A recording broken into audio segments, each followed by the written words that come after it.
ജീവനക്കാരുടെ കൂട്ടപ്പിരിച്ചുവിടൽ നടന്ന കോറോ ഹെൽത്തിൽ സമവായ ചർച്ച നാളെ.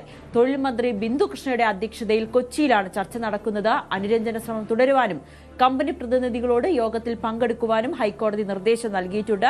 അതേസമയം വിവിധ തൊഴിലാളി സംഘടനകളുടെ നേതൃത്വത്തിൽ കോറോ ഹെൽത്ത് ഓഫീസിന് മുന്നിൽ പ്രതിഷേധം തുടരുകയാണ്.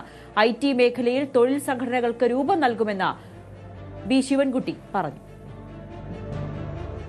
ഒരു സ്ഥാപനം അടച്ചുപൂട്ടണമെങ്കിൽ ഗവൺമെന്റ് മുൻകൂർ അനുവാദം വാങ്ങണമെന്നാണ് നിയമത്തിൽ പറയുന്നത്. ഈ സ്ഥാപനം ഗവൺമെന്റ് മുൻകൂർ അനുവാദം വാങ്ങാതെയാണ് ചെയ്തിരിക്കുന്നത്. ഇത് മാത്രമല്ല, ഇപ്പോൾ നടന്നുകൊണ്ടിരിക്കുന്ന നടപടി വരുന്ന തൊഴിലാളികളെ പേപ്പറിൽ ഒപ്പിട്ട് വാങ്ങിയ ശേഷം അവരെ പറഞ്ഞുവിടുക എന്നുള്ള നടപടിയാണ് സ്വീകരിച്ചിരിക്കുന്നത്.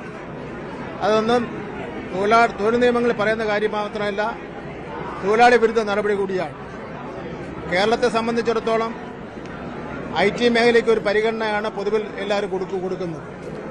ഇവിടെ നടന്ന സംഭവവികാസങ്ങളുടെ അടിസ്ഥാനത്തിൽ IT മേഖലയിലുള്ള ജീവനക്കാരുടെയും തൊഴിലാളികളുടെയും പ്രശ്നങ്ങൾ സംരക്ഷിക്കുന്നതിന് വേണ്ടി പ്രത്യേക സംഘടനകൾ രൂപീകരിക്കുന്നത് സംബന്ധിച്ചിടത്തോളം CAT ആലോചിക്കുന്നതാണ്. ഇവരെ നാളെ നടക്കാൻ പോകുന്ന ചർച്ചയുടെ അടിസ്ഥാനത്തിൽ ഈ പ്രശ്നം ഇവിടെ അവസാനിപ്പിക്കേണ്ടതായിട്ടുണ്ട്. എന്ന് മാത്രമല്ല, സംസ്ഥാന ഗവൺമെന്റ് എല്ലാ നിയമ നടപടികളും സ്വീകരിച്ച് ഈ തൊഴിലാളികൾക്ക് അവർക്ക് വീണ്ടും അവരെ നിയമിക്കുന്നതിനുള്ള നടപടി സ്വീകരിക്കണം.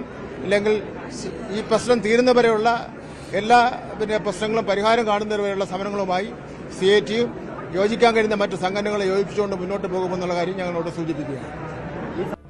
വിശദാംശങ്ങളുമായി കൊച്ചിയിൽ നിന്നും ഡാനി പോൾ ചേരുന്നുണ്ട്. ഡാനി, നാളത്തെ ചർച്ചയിൽ പ്രതീക്ഷയോടെയാണ് ജീവനക്കാർ കാത്തിരിക്കുന്നത്.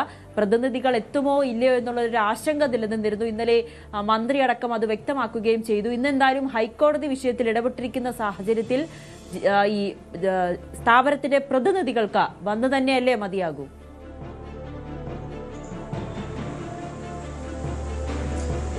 നവമി, നിലവിൽ ഹൈക്കോടതിയുടെ നിർദ്ദേശം അത് അനുസരിക്കാൻ ബാധ്യസ്ഥരാണ് കമ്പനി പ്രതിനിധികൾ. കാരണം ഇതിൽ ഹൈക്കോടതിയിലേക്ക് പോയതും അവർ തന്നെയായിരുന്നു. അതാണ് ഇതിൽ ഒരു വൈരുദ്ധ്യമെന്ന് പറയുന്നത്. അവർ ഈ നിലവിലുള്ള തൊഴിലാളി സംഘടനകളുടെ ഒരു ഇടപെടൽ, ലേബർ ഓഫീസറുടെ തൊഴിൽ വകുപ്പിൻ്റേതടക്കമുള്ള ഇടപെടൽ അന്യായമാണ്. അവർക്കിതിൽ അവകാശമില്ല.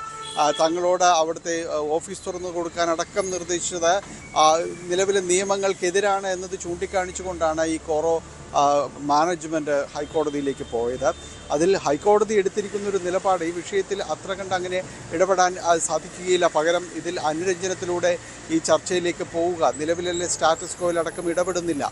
പകരം അനുരഞ്ജനത്തിലൂടെ ഇതിൽ പരിഹാരമുണ്ടാക്കാൻ ശ്രമിക്കുക, നാളെ നടക്കുന്ന ചർച്ചയിൽ അവരുടെ പ്രതിനിധികൾ പങ്കെടുക്കുക എന്ന നിർദ്ദേശമാണ് നൽകിയിരിക്കുന്നത്. പ്രതിനിധികൾ ആരുമാകാം, മാനേജ്മെൻറ്റ് പക്ഷത്തു നിന്നുള്ളതാകാം, അല്ലെങ്കിൽ അവരുടെ ലീഗൽ അഡ്വൈസറെ ആ സ്ഥാനത്തേക്ക് ഡെസിഗ്നേറ്റ് ചെയ്യാം, അവർക്ക് പങ്കെടുക്കാനുള്ള രീതിയിലേക്ക് കൊടുക്കാം എന്നത് മാത്രമാണ് നമുക്ക് ആശാവഹമായി കാണാനാകുന്നത്.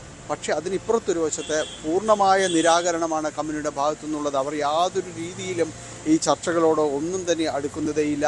നിലവിൽ ഈ ചർച്ച എവിടെ നടക്കുന്നു, എന്താണ്, എങ്ങനെയാണ് അതിൻ്റെ ഫോർമാറ്റ് എന്ന് പോലും കമ്പനിയിൽ നിന്ന് അന്വേഷിച്ചിട്ടില്ല ഔദ്യോഗികമായി എന്നാണ് മനസ്സിലാക്കാൻ കഴിയുന്നത്.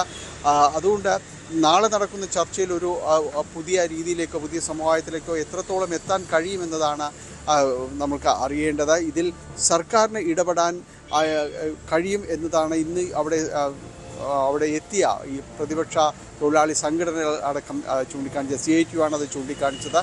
CAT അവർ പറയുന്നത് ഈ വിഷയത്തിൽ സർക്കാർ ഇടപെട്ടുകൊണ്ട്, തൊഴിൽ മന്ത്രി കൂടിയാണ് വി ശിവൻകുട്ടി, അദ്ദേഹം പറയുന്നത് ഈ കാര്യത്തിൽ സർക്കാരിന് കൃത്യമായി ഇടപെടാം. സർക്കാർ തീരുമാനങ്ങൾക്ക് അതിൽ വലിയ സാധ്യതയുണ്ട്. 300ഓളം പേര് മുകളിൽ ഉള്ള ഒരു കമ്പനി, അതിൽ ഇപ്പോൾ വന്നിരിക്കുന്ന അമെൻമെൻറ്റ് തൊഴിൽ വകുപ്പുമായി ബന്ധപ്പെട്ടുകൊണ്ട് നല്ല വിജ്ഞാപനത്തിൽ കൃത്യമായി പറയുന്നു 300-ലധികം പേരുള്ള ഒരു കമ്പനി ഈ രീതിയിൽ അടച്ചുപൂട്ടാൻ സാധിക്കുകയില്ല എന്നതാണ് അതിൽ വിവക്ഷിക്കുന്നത്. അപ്പോൾ ആ മാനദണ്ഡങ്ങൾ ഒന്നും തന്നെ പാലിച്ചിട്ടില്ല എന്ന് സർക്കാരിനെ ചൂണ്ടിക്കാട്ടാനുള്ള തികഞ്ഞ ഉത്തരവാദിത്വമുണ്ട്. ആ റോൾ സർക്കാർ നിർവഹിക്കണമെന്നാണ് അദ്ദേഹം അടക്കം പറഞ്ഞത്. അതിൽ ഇപ്പോൾ നാളെ നടക്കുന്ന ചർച്ചയിൽ ആ രീതിയിലേക്ക് കാര്യങ്ങൾ പോകുമോ, കമ്പനിയുടെ ഉന്നത മാനേജ്മെൻറ്റ് അതിൽ പങ്കെടുത്തില്ല എങ്കിൽ നിരാശയായിരിക്കാം ഒരുപക്ഷെ ആ ചർച്ചയുടെ ഫലം. പോസിറ്റീവ് ആകട്ടെ എന്ന് നമുക്ക് പ്രതീക്ഷിക്കാം.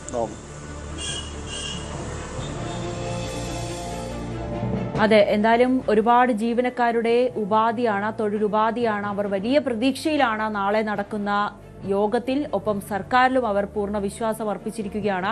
നാളെ കൊച്ചിയിൽ വെച്ചാണ് കമ്പനി പ്രതിനിധികളും സർക്കാരുമായിട്ടുള്ള ചർച്ച നടക്കുക. വിശദാംശങ്ങൾ നൽകുകയായിരുന്നു കൊച്ചിയിൽ നിന്നും ഡാനി.